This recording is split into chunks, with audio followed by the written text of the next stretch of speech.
Hey guys, what's happening? Aaron here. Well, I just wanted to wish all you guys out there a Merry Christmas and a Happy New Year or Happy Hanukkah if that's your thing.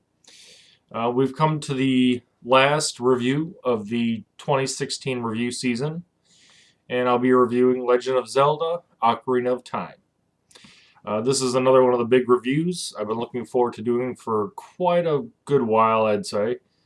And this will wrap up the catch up year. 2016 was, of course, I was playing catch up the whole year. I've completed all the reviews, completely caught up now, and I'm looking forward to a brand new year, 2017, which begins my review season, year 5 already. So I hope you enjoy this review, and I'll see you guys again in 2017. Take care.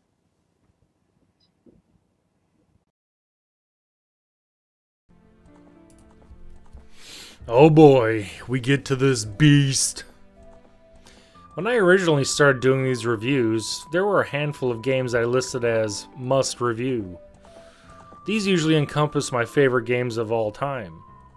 Some I've already reviewed, while some are coming in the future. Much like Symphony of the Night, this game, from the very beginning, I couldn't wait to review. The Legend of Zelda Ocarina of Time. Now, I could easily ramble on and on ad nausea about the scores I got when it came out, and how everyone says it's one of the greatest of all time, and blah blah blah blah blah.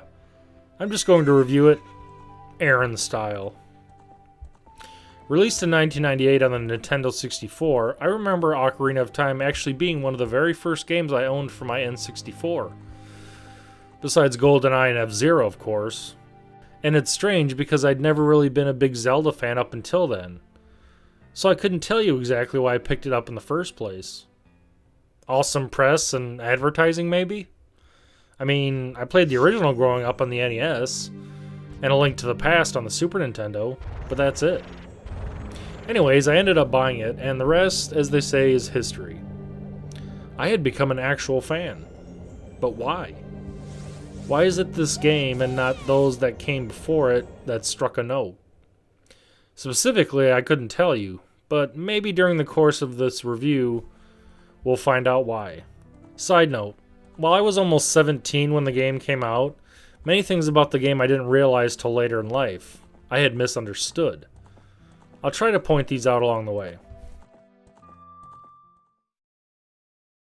The story takes place in good old Hyrule, as does every other Zelda game. We find the fairy, called Navi, being told that the time has come to fulfill the prophecy, and that the hero of time must start his journey. Being told by a giant tree! The great Deku Tree, of course.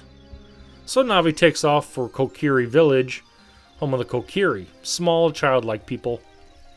Here we find a young boy shivering while trying to sleep. Something I've never understood are the Kokiri being mean to Link for some reason. I mean, he's shivering and sleeping on a log for Christ's sakes. At least give him a freaking blanket. Anyways, Navi wakes up Link and you begin your journey. You run around, meeting some of the locals, and eventually finding a shield and small sword.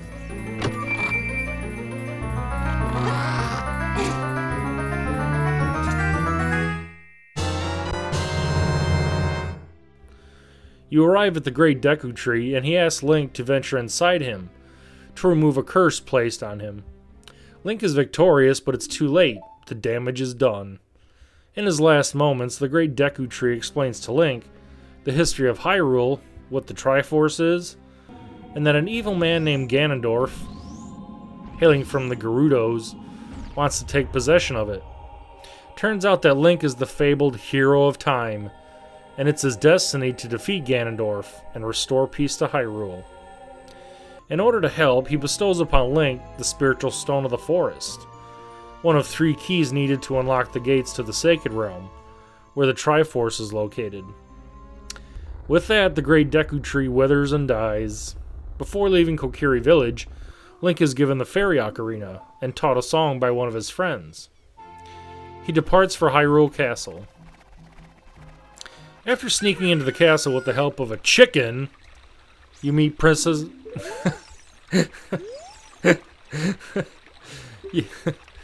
you meet Princess Zelda. Now, I always thought this was unique, because as far as I know, this is the only Zelda game where you meet Zelda at the beginning of the game instead of at the end. You kinda do in A Link to the Past as well, I guess, but she's rendered unconscious again right away. Anyways, the two spy on Ganondorf and come up with a plan to defeat him. In order to continue, Link must retrieve the other two spiritual stones, Goron's Ruby, located in the mountains, and Zora's Sapphire, found in the watery domain of the Zoras. Off we go. Before leaving Hyrule Castle, Link picks up the Hylian shield. As if you took the Deku shield with you to Death Mountain, it would most likely catch on fire. You know, what with all the lava everywhere. You make the long climb up the mountain trail and enter Goron City, home of the Gorons. Basically big rock people that like rolling around. You speak to Durinia, leader of the Gorons, and he explains that a giant Dodongo has been causing trouble. So Link is tasked with destroying it. Entering Dodongo's cavern, you make your way through several puzzles and vanquish King Dodongo by chucking bombs into his big yapper. Returning to Durinia, and he relinquishes the Goron's Ruby. 2 down, 1 to go. Moving on to Zora's domain, you talk to King Zora, as he informs you that his daughter, Princess Ruto, has gone missing, swallowed by a giant fish called Jabu Jabu. Lace up your boots, we're going stomach diving.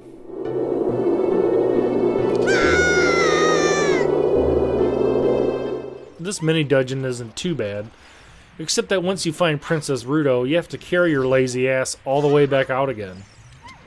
It is kind of fun to throw her to activate switches, though. Escaping the big fish, you return Ruto to her father, and getting the last spiritual stone, Zora's Sapphire. Scoot your little ass all the way back to Hyrule Castle just to watch Zelda escaping with her attendant, Impa. Ganondorf discovered their plans and attacked the castle.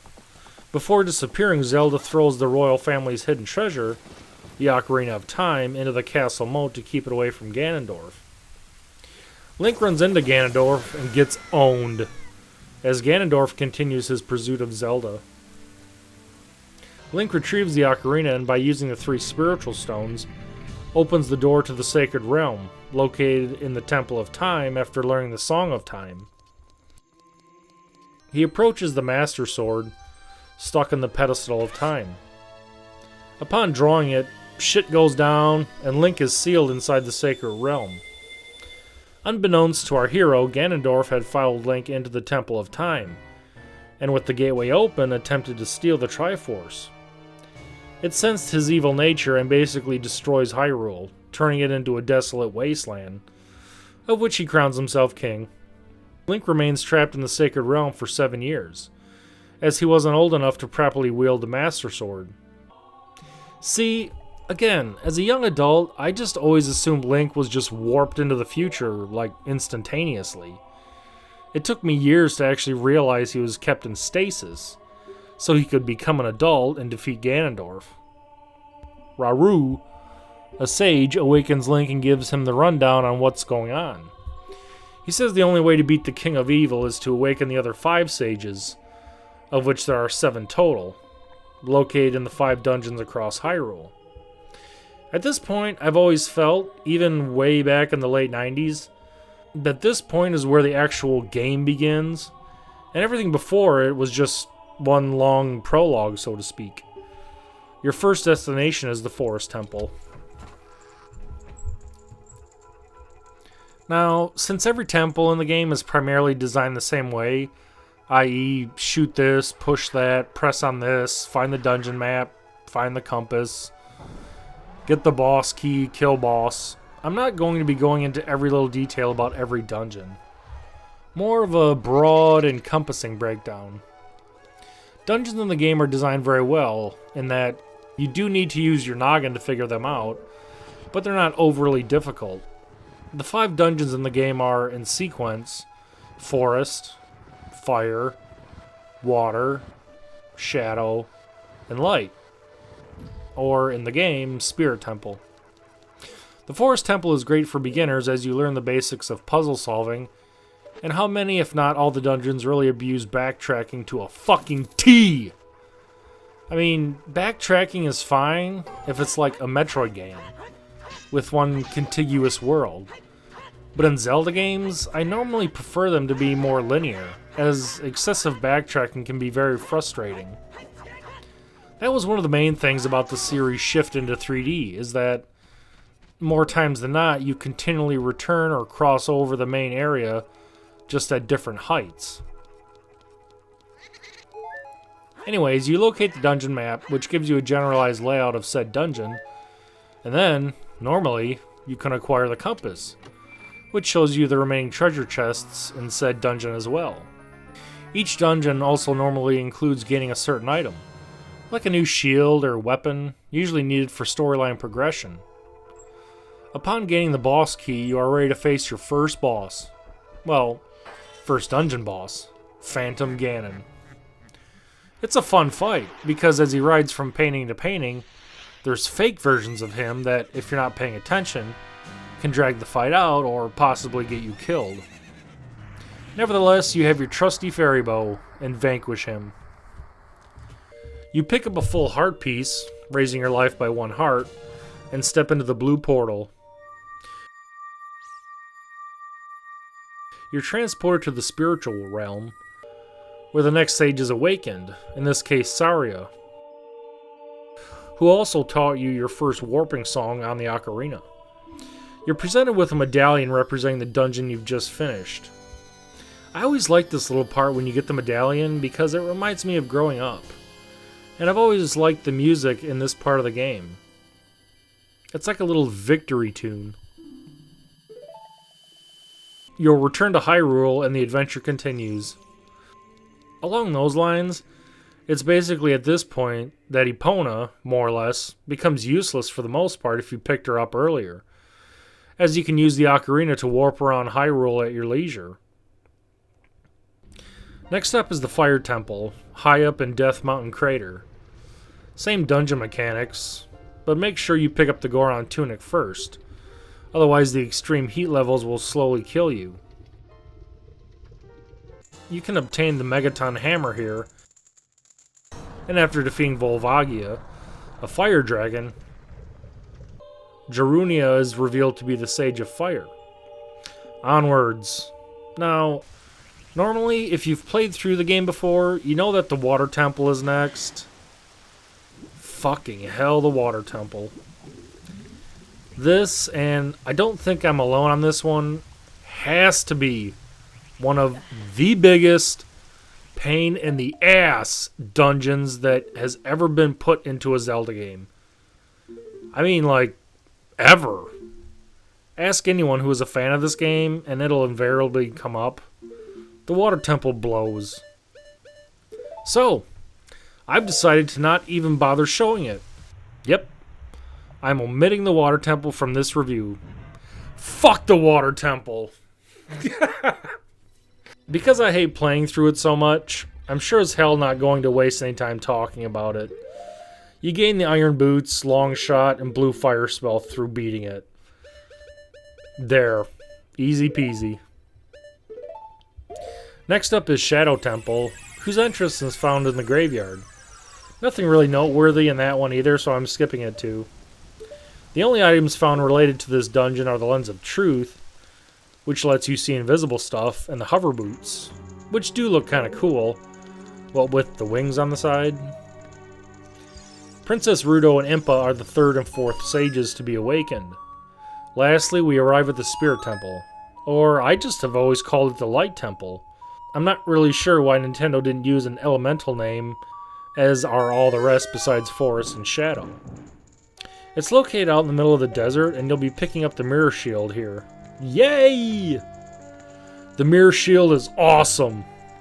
Not only is it the highest shield in the game, but its shiny surface can actually reflect light, which is needed to complete many of the puzzles found in the temple.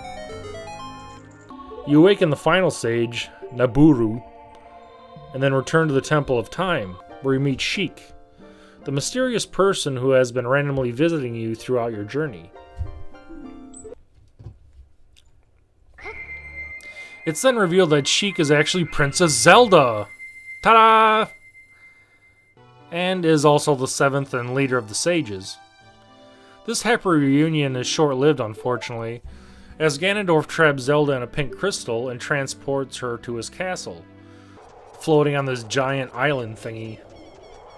You travel there, and the sages do one last solid for Link by creating a rainbow bridge.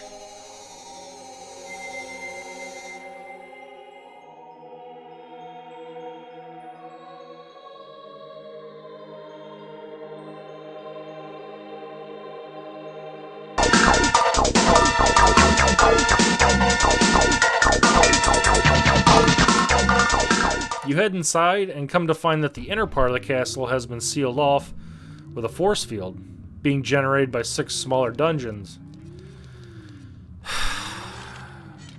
Yeah, you have to do all 6 mini dungeons, each one pertaining to the larger temples. Once that's done, you travel up what has to be the longest set of staircases I've ever seen. All the while, ominous organ music continues to increase in the background. You confront Ganondorf, just hanging out, playing some music, and then a match of energy tennis takes place. After shocking him enough times and shooting him with light arrows, he slumps to the ground, dead. Zelda is released, and both of you have to run all the way back down the tower, while avoiding falling rocks and other shit. At the bottom, the castle all crumbles. Everything seems fine, but Rut-row! Ganon has one final trick up his sleeve. By using the Triforce of Power, he transforms into his true form, Ganon. Giant warthog-looking thing.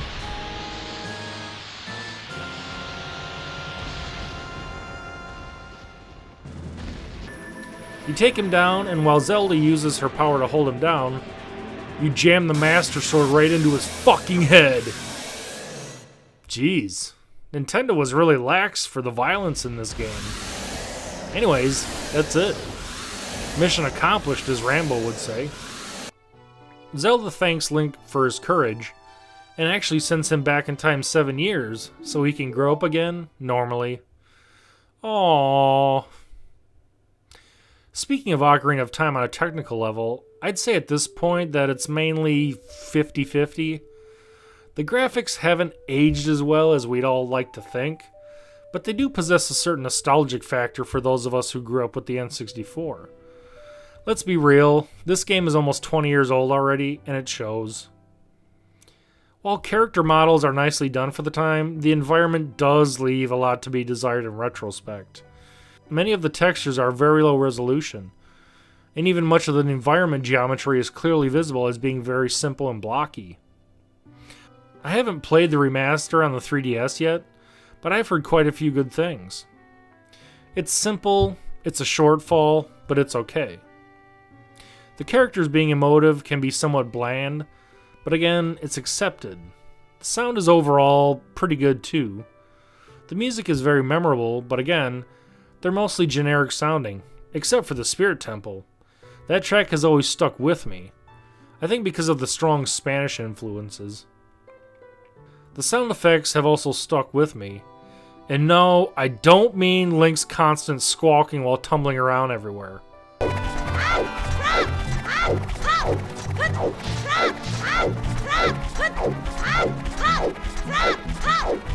I mean things like the Goron's funny little groan thing. The camera.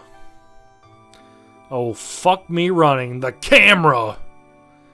Yes, again, I know, it's a sign of the times, and I'm sorry, but the camera in this game fucking sucks.